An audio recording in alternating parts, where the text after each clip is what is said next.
Charles Dickens' A Christmas Carol is a classic story of rich and miserly Ebenezer Scrooge, an old man who is well known for his penny-pinching ways. Scrooge hates happiness, hates kindness, hates people, and especially hates Christmas. On Christmas Eve, Scrooge is visited by a series of ghosts, starting with his old business partner Jacob Marley, the three spirits which follow the ghost of Christmas past, present, and Christmas yet to come, show Scrooge the hardship he has caused. Is he doomed to the same fate as Marley, or can he mend his ways to learn to celebrate the true meaning of Christmas? So this excerpt is from Marley's Ghost, from A Christmas Carol by Charles Dickens. It's from the beginning of the tale on Christmas Eve, with Scrooge, a mean, miserly man, working in his counting house. His clerk, Bob Cratchit, is working hard and trying to warm himself over a candle as Scrooge refuses to give him more coal. The door of Scrooge's counting house was open, that he might keep his eye upon his clerk, who, in a dismal little cell beyond, a sort of tank, was copying letters.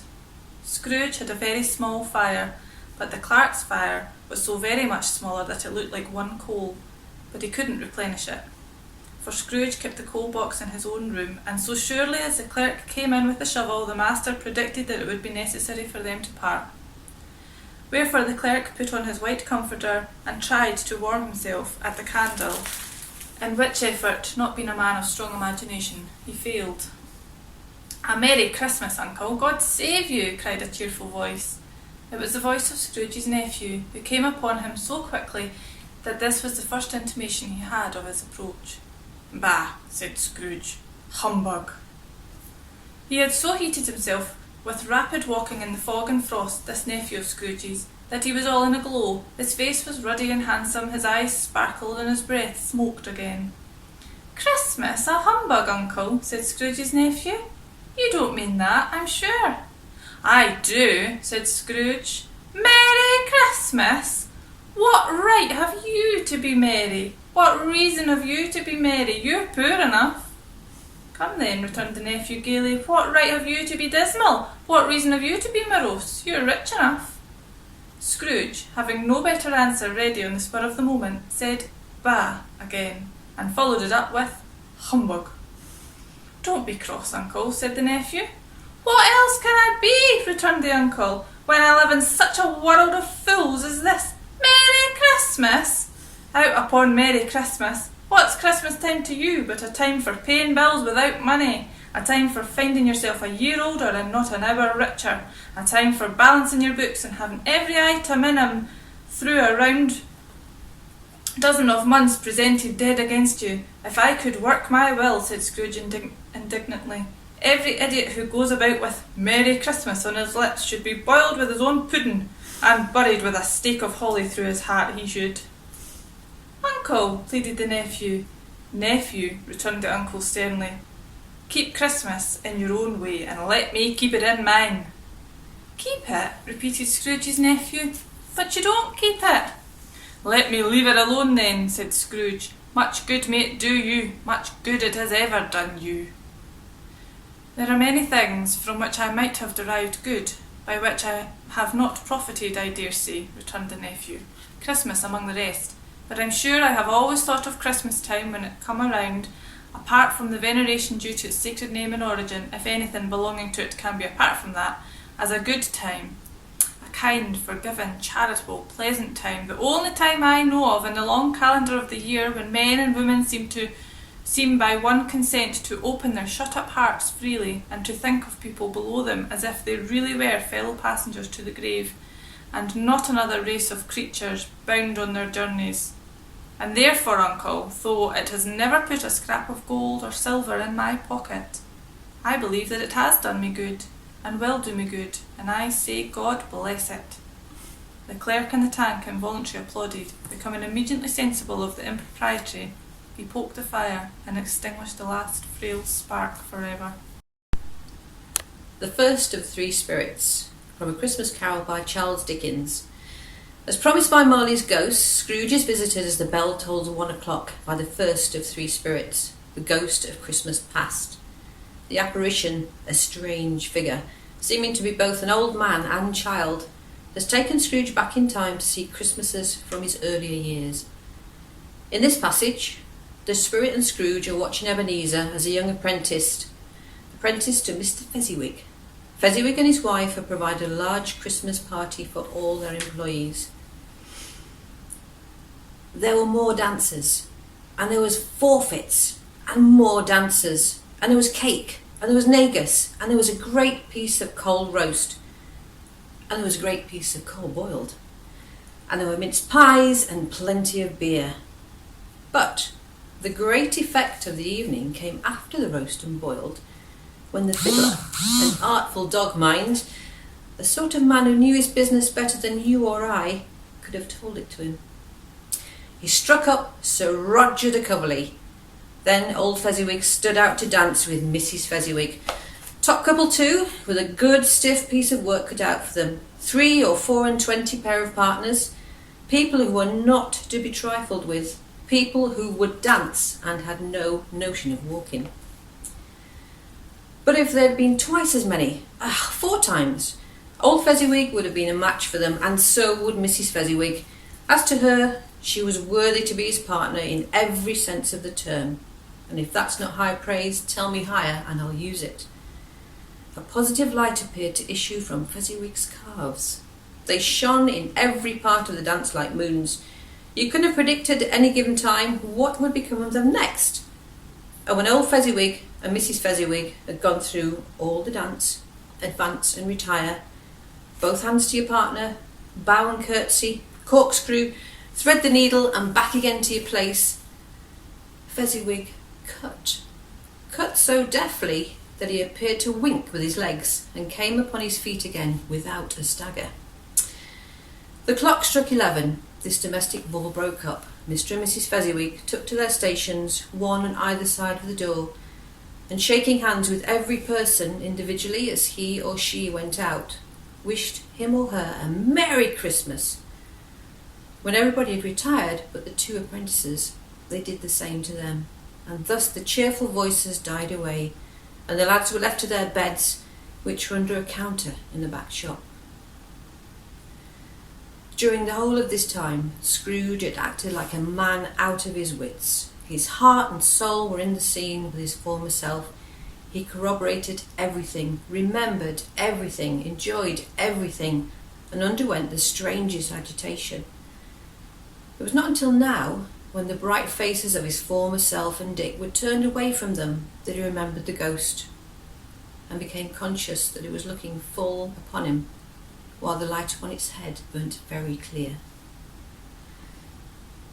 "A small matter," said the ghost, "to make these silly folks so full of gratitude." "Small," echoed Scrooge. The spirit signed him to listen to the 2 apprentices, who were pouring out their hearts in praise of Fezziwig, and when he had done so, said, "Why is it not? He has spent but a few pounds of your mortal money, 3 or 4 perhaps. Is it that so much that he deserves this praise?" "It isn't that," said Scrooge, heated by the remark, and speaking unconsciously like his former, not his latter self. "It isn't that, spirit. He has the power to render us happy or unhappy, to make our service light or burdensome, a pleasure or a toil. Say that his power lies in words and looks, in things so slight and insignificant that it's impossible to add and count them up. What then? The happiness he gives is quite as great as if it were a great fortune." He felt the spirit's glance and stopped. "What's the matter?" asked the ghost. "Nothing particular," said Scrooge. "Something, I think," the ghost insisted. "No," said Scrooge, "no, I should quite like to be able to say a word or 2 to my clerk just now, that's all." His former self turned down the lamps as he gave utterance to the wish, and Scrooge and the ghost again stood side by side in the open air. The second of the 3 spirits. In this section, Scrooge is with the second spirit, the ghost of Christmas Present, who takes Scrooge and the Cratchit family, where he sees the humility with which the family tolerates its poverty. The sight of Tiny Tim, who is sick and weak, saddens Scrooge. Next, the spirit shows Scrooge his nephew and friends as they celebrate and joke about how Scrooge is a ridiculous fellow who, despite his wealth, is pitied for his intolerance and miserly ways. In this excerpt, Scrooge and the Ghost of Christmas Present observe the festivities at his nephew's Christmas party.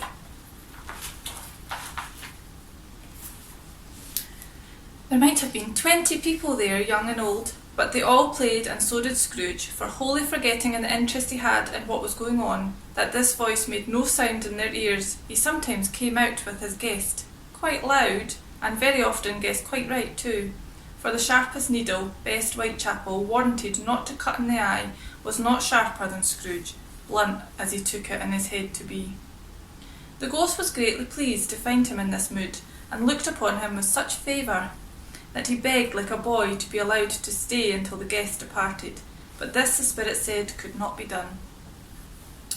"Here is a new game," said Scrooge. "1 half-hour, spirit, only one." It was a game called Yes and No, where Scrooge's nephew had to think of something, and the rest must find out what, he only answering to the questions yes or no, as the case was. The brisk fire of questioning to which he was exposed elicited from him that he was thinking of an animal. A live animal, a rather disagreeable animal, a savage animal, an animal that growled and grunted sometimes, and talked sometimes, and lived in London, and walked about the streets, and wasn't made a show of, and wasn't led by anybody, and didn't live in a menagerie, and was never killed in a market, and was not a horse, or an ass, or a cow, or a bull, or a tiger, or a dog, or a pig, or a cat, or a bear. At every fresh question that was put to him, his nephew burst into a fresh roar of laughter, and was so inexpressibly tickled that he was obliged to get up off his sofa and stamp. At last, the plump sister, falling into a similar state, cried out, "I have found it out! I know what it is, Fred! I know what it is!" "What is it?" said Fred. "It's your Uncle Scrooge!" Which it certainly was. Admiration was the universal sentiment, though some objected to the reply to "Is it a bear?" ought to have been yes, inasmuch as an answer to the negative was sufficient to have diverted their thoughts from Mr. Scrooge, supposing that they had ever had any tendency that way. "He was given us plenty of merriment, I'm sure," said Fred, "and it would be ungrateful not to drink his health. Here is a glass of mulled wine ready to her hand at that moment, and I say, Uncle Scrooge." "Well, Uncle Scrooge," they cried, "a Merry Christmas and a Happy New Year to the old man, whatever he is," said Scrooge's nephew. "He wouldn't take it from me, but may he have it anyway nevertheless. Uncle Scrooge!" Uncle Scrooge had imperceptibly become so gay and light of heart that he would have pledged the unconscious company in return, and thanked them in an inaudible speech if the ghost had given him time. But the whole scene passed off in a breath of the last words spoken by his nephew, and he and the spirit were again upon their travels. The Last of the Spirits, from A Christmas Carol by Charles Dickens. Ebenezer Scrooge, a mean and heartless miser, has been visited by 3 spirits on Christmas Eve. The visits changed Scrooge forever. In this passage, Scrooge is visited by the last of the spirits. The phantom slowly, gravely, silently approached. When it came near him, Scrooge bent down upon his knee, for in the very air through which this spirit moved, it seemed to scatter gloom and mystery. It was shrouded in a deep black garment which concealed its head, its face, its form, and left nothing of it visible save one outstretched hand. But for this, it would have been difficult to detach its figure from the night and separate it from the darkness from which it was surrounded. He felt that it was tall and stately when it came beside him, and that its mysterious presence filled him with a solemn dread.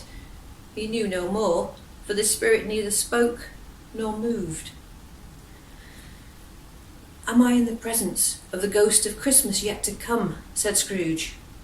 The spirit answered not, but pointed onwards with its hand. "You are about to show me shadows of things that have not happened, but will happen in the time before us," Scrooge pursued. "Is that so, spirit?" The upper portion of the garment was contracted for an instant in its folds, as if the spirit and inclined his head, and that was the only answer he received. Although well used to ghostly company by this time, Scrooge feared the silent shape so much that his legs trembled beneath him, and he found that he could hardly stand when he prepared to follow it. The spirit paused a moment, as observing his condition and giving him time to recover. But Scrooge was all the worse for this. It thrilled him with a vague, uncertain horror to know that behind the dusky shroud there were ghostly eyes intently fixed upon him, while he, though he stretched his own to the utmost, could see nothing but a spectral hand and one great heap of black. "Ghost of the future," he exclaimed, "I fear you more than any spectre I have seen. But as I know your purpose is to do me good, and I hope to live to be another man from what I was, I am prepared to bear your company, and to do it with a thankful heart. Will you not speak to me?" It gave no reply. The hand was pointed straight before them. "Lead on," said Scrooge. "Lead on. The night is waning fast, and it is precious time to me, I know. Lead on, spirit." The phantom moved away as it had come towards him. Scrooge followed in the shadow of its dress, which bore him up, he thought, and carried him along.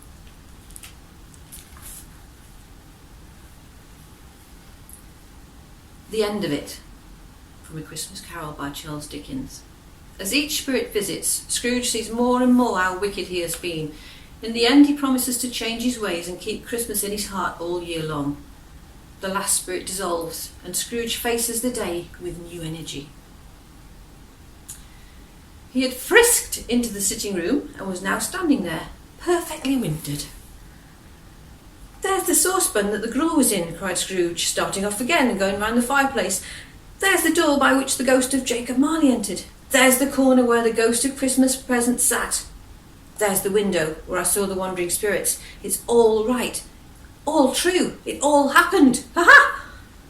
Really, for a man who had been out of practice for so many years, it was a splendid laugh, a most illustrious laugh, the father of a long line of brilliant laughs.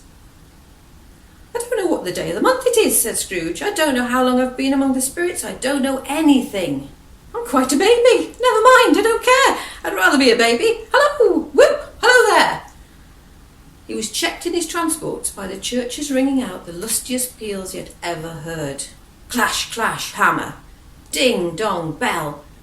Bell, dong, ding, hammer, clash, clash. Oh, glorious, glorious. Running to the window, he opened it and put out his head. No fog. No mist. Clear, bright, jovial, stirring, cold. Cold piping for the blood to dance to. Golden sunlight. Heavenly sky, sweet fresh air, merry bells. Oh, glorious, glorious. "What's today?" cried Scrooge, calling down to a boy in Sunday clothes who had perhaps loitered in to look about him. "Eh?" said the boy, with all his might of wonder. "What's today, my fine fellow?" said Scrooge. "Today," replied the boy. "Why, it's Christmas Day." "It's Christmas Day," said Scrooge to himself. "I haven't missed it. The spirits have done it all in one night. They can do anything they like. Of course they can. Of course they can. Hello, my fine fellow."